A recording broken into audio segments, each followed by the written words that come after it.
Hi everyone. We're going to see today how we can bisect a segment line with a perpendicular bisector and how we can bisect an angle without using the protector, without using the ruler. However, we're going to use a compass using a smart notebook. So we can go and choose a smart notebook as an application or using GeoGebra, and I'm going to show you that in a few minutes. So let's start to draw a line. So to draw a line, we choose this icon. We click and make sure that we have the good selection, a small line like that. And if I don't like the thickness, I can choose the selection arrow, choose the line, and change the thickness.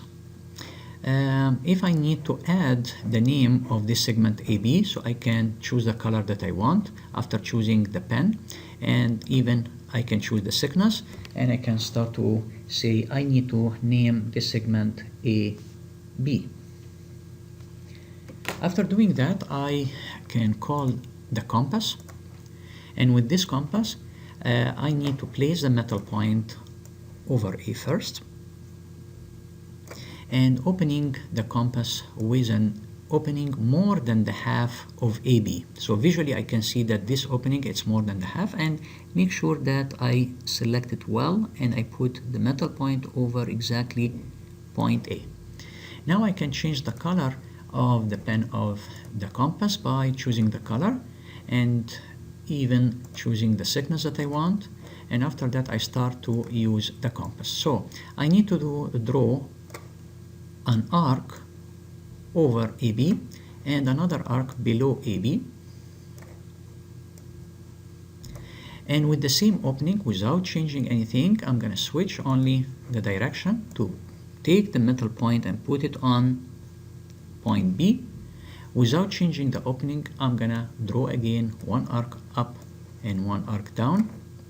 Hopefully they intersect with this way, and from this point and this point, if I join it, it's gonna give me the perpendicular bisector. So I can draw a line, I can change the color of this line, let's say to green, the thickness, and I'm gonna try my best to pass through the intersection point from up and down, and this line it should be a good perpendicular bisector if my work is correct. So to check that, only to check, it's not to use or the ruler and the protector, because we shouldn't use a ruler and protector to do that. We should use only the compass, but I'm going to choose the ruler to check only if my work is correct or not. So I'm going to place the 0 point here and try to check. The measurement is about 7.5. So when I see that 3.75, this is the middle point, that means my work is correct. And there is another thing that I want to check if this angle is 90 degrees by calling the protector. So I can place a protector here and match the 0 point with the line exactly. It's almost 90 degrees, as you can see, so that means it's good perpendicular and it's bisecting the line exactly in the middle point. So this is how we can bisect a segment. So I'm gonna remove these tools and remove the whole drawing and try to draw another angle, something with this way. And I can again change the thickness by clicking on this line and click on thickness and choose this line, changing the thickness, and even I can name it with ABC, for example.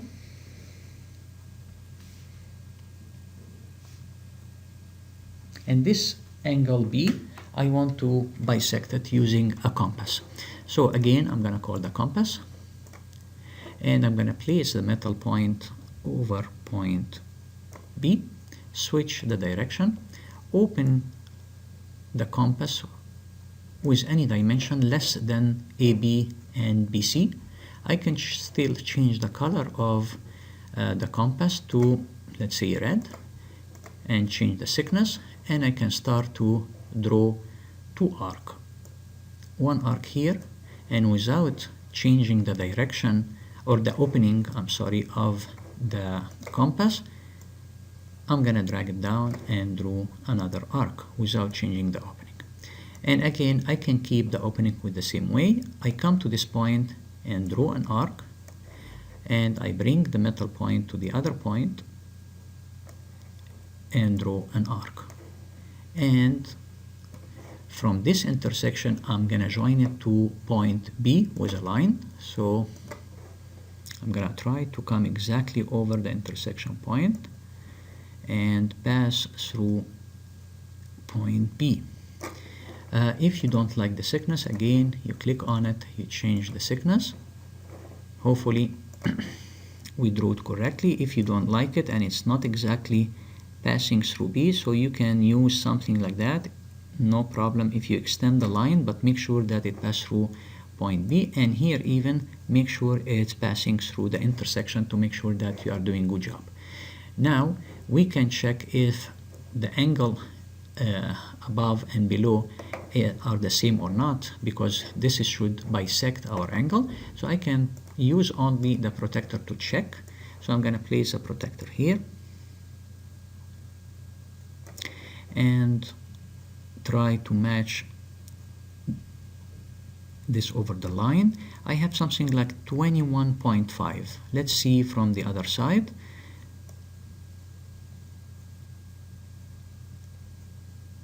It's almost 21. That means my work is good in general. Using this application, it's not easy to come exactly over the dots, but with a pen and paper, you can do better job.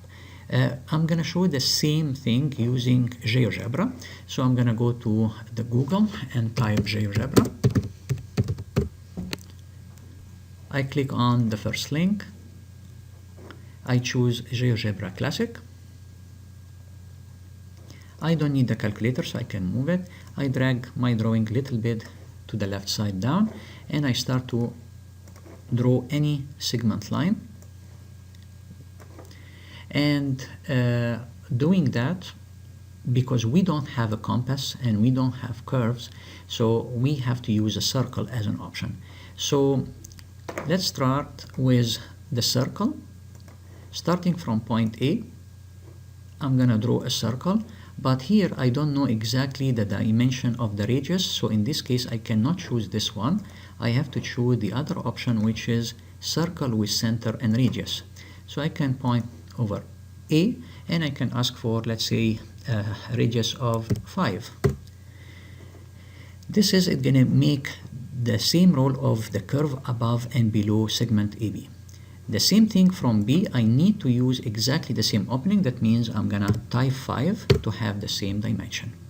With this way, this intersection point and this intersection point, if I join it, it's going to give me the perpendicular bisector. To do that, I need to go to this icon and click on intersect and ask for the intersection of the two circles. So I have point C and point D.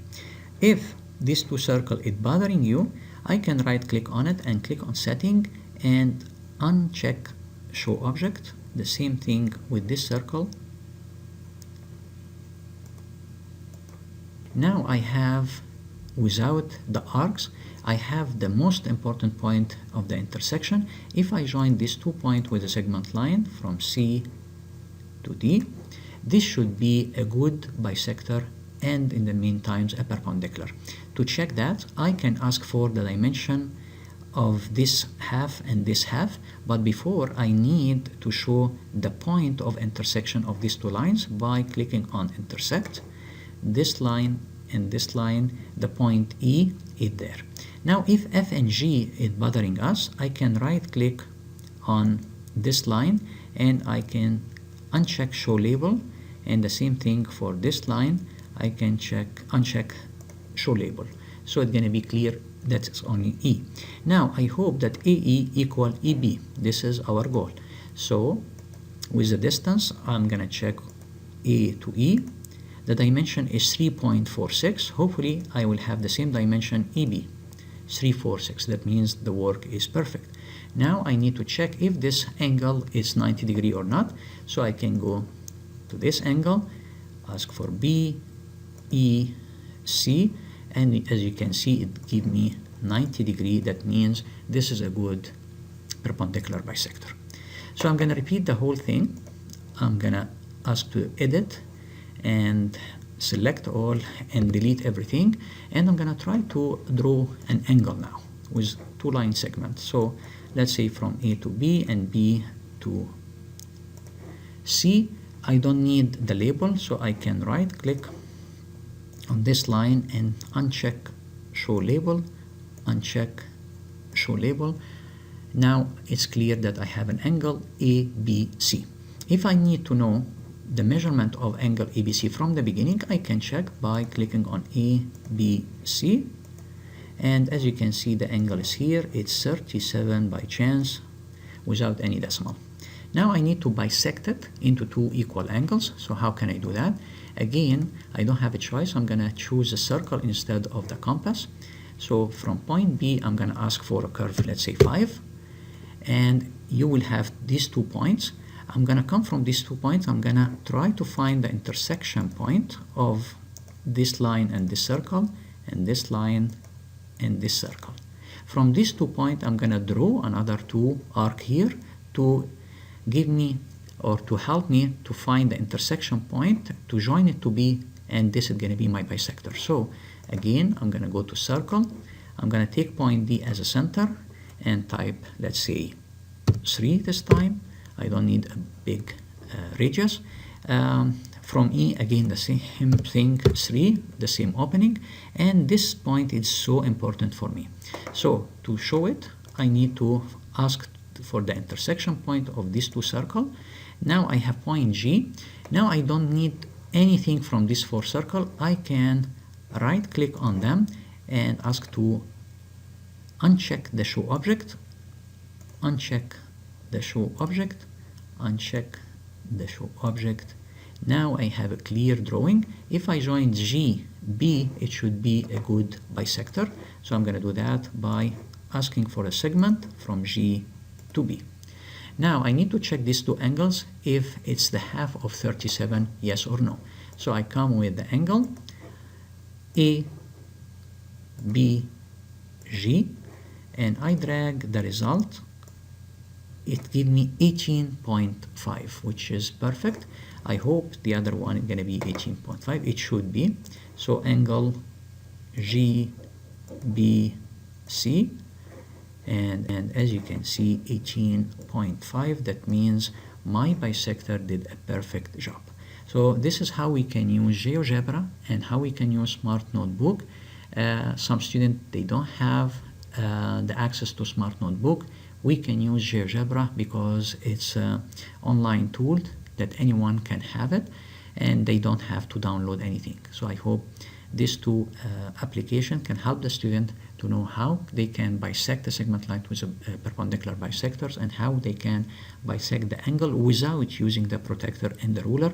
However, they can use the compass. Thank you.